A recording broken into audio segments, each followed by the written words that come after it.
The sound was several times louder than the loudest known biological sound, that of the blue whale, prompting speculation about its origins.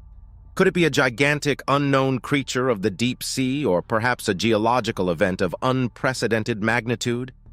Early conjecture leaned towards the creature hypothesis, stirring up thoughts of Lovecraftian sea monsters.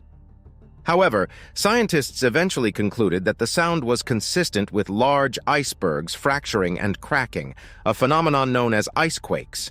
Yet, this explanation has not been universally accepted and remains an active topic of discussion. As the deep ocean is a symphony of sounds, understanding their sources is crucial for decoding its mysteries. The bloop, however, remains a baffling piece of this acoustic puzzle, a cryptic reminder of how little we know about the ocean's deepest depths. The enigmatic colossal squid,